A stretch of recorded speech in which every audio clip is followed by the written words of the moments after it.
the side of Frazer Clarke that we don't often see. Frazer, Frazer, how are you doing? October Reds. We're here in London with Frazer ahead of his bout on Friday night with Mariusz Wach. I'm alright. I'm fucking hot, sweaty, sticky. I'm in Sports Direct. My OCD's kicking in because there's just shit everywhere, but I'm all good. Frazer, you've had a bit of a roller coaster couple of months. I'm not going to get into it because I speak to you off camera and I respect you for that. So talk to. Get into it if you want. Anything goes with me. I'm up. You can get into Yeah, it. but Don't phase me. all right then. All right then. Okay. Don't There's avoid anything you want to say. Okay, there's a couple of things that I wanted to clarify. There's a couple of people that believe that you didn't want to fight Fabio. Suck a blood clot. That's what we told them. They know. Listen, anyone that believes that you're just a clown, aren't you? I'll fight anyone. Fabio Wardley, fucking, you're kidding me? What?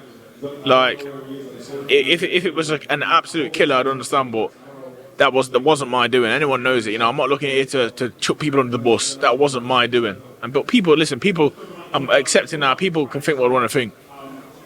Which they do anyway. I know that you're a fighter that doesn't shy away from fights. I've often said that, and I know how happy you were to have that bout.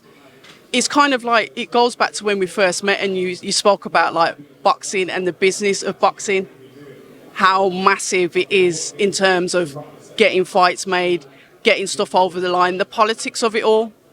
Yeah, I thought I knew a bit about it, but since the last 18 months, I've been given a stern lesson really quick. You know, it's different. It's business, man. This game is won and lost in your head, and when I say won and lost, I'm talking about my aim is to win fights, win titles, and leave the game with a lot more than I started with. That's winning. Not who's got the most Instagram followers, who's wearing a Rolex, who's driving a Range Rover. That doesn't matter to me. I'm looking long-term success, long-term wealth, long-term achievements. If you could sum up what you've learned in the last 18 months in like 3 words, what would you say that it is, Frazer? 3 words would be difficult, but I'd say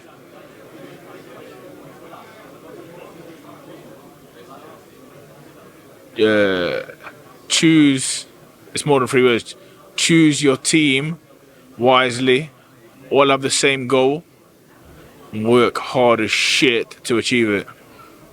I like that. We're going to move on to Friday, Mariusz Wach. And what I will say, besides this debacle, Mariusz Wach is a very good fight for where you are now. So talk to us about that fight. We're here. Talk to us about that. Who else fought him on a 7th fight? No one. I don't give a shit. People talk about he's 42. People are heavyweights. People don't understand this. The heavyweight boxing, man, is different. I'm telling you. He's all right. He throws a lot of shots, man, for a big guy. He's game. He's tough. I'm gonna have to be on my game and be switched on and smart. But I'll be there anyway. I don't take people for granted, and especially not this guy. You know what? What day we're on? Like Wednesday. But I had the fight nerves. I had the butterflies from Tuesday. That's how I know I'm going to perform, because it's a good fighter in front of me. And that preparation that you've been doing in the gym, your style is evolving. It is getting better. We've seen that based on your performances. What would you say that you're going to bring Friday? What are you going to show us? Anything different or any improvements? Obviously there's improvements all the time, you know. Trying to defend better, trying to attack better, try and manage the rounds better, selective with my shots, and just show people I'm a bit of an all-rounder.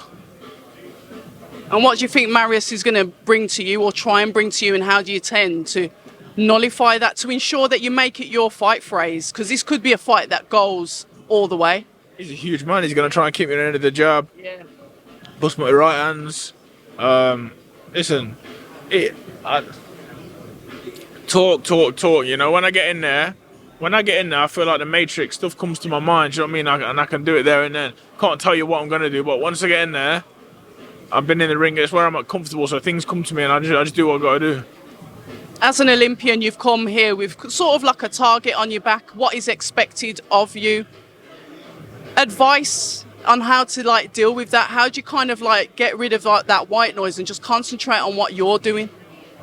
Don't make sure your screen time ain't too much on your phone. Stay off social media.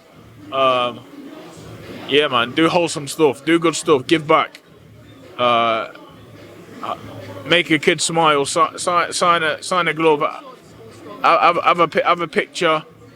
Just be wholesome, man. Do good and receive good. And it will be rude if I didn't ask. There's possible fight coming up with Anthony Joshua. Well, offers been sent out, something been sent out to Dillian Whyte. Talk to us about that fight and what makes it a good fight the second time round, 7 years later. When Dillian and Josh are both in their 60s, if you offer them, if a fight contract gets put between them, people will pay to watch it because everyone needs a dance partner in a career. Them two are each other's domestically. Do you know what I mean? And yeah, they can sell an arena, no problem, because it's a bit intriguing, isn't it? Obviously, I think Joshua wins, and I think he wins better than last time even. But there's them questions there, and listen, one thing I know about Dillian Whyte is he's made of the right stuff. Do you know what I mean? He's a fighter, probably the biggest fighter. Do you know what I mean? But same way with AJ. AJ's out in the States, new mindset, new goals, new objectives, and I think he does a job on him. As you know, the boxing audience is very critical and they're saying, well, you know, why should we back this fight? We don't want to see this again. It's kind of like a foregone conclusion. Anthony Joshua was going to do what he did last time. Dillian Whyte didn't put the effort in when he fought Tyson Fury. These are the kind of comments that are out there on the internet now. What would you say to that? It's different. It's Joshua and Dillian. It's different. But you know, when these two are like, when them two are together, it's like a flame in a petrol station. Trust me, it'll go off. It'll go off. AJ will be told, yo, listen, do your thing, bro. Box. But when it's Dillian, it's a fight. It's a pub fight with a bit of boxing brought into it. Do you know what I mean? Things we love to see. I know you're going to get ready to go in the ring. I do appreciate your time. You know me, I like to pick your brains. But we'll talk another time. I wish you all the best. I know you're not a ducker. And all the best for Friday, Frazer. Love you. Hi, and thank you for watching October Red Boxing. Like, subscribe, and tap the bell for notifications.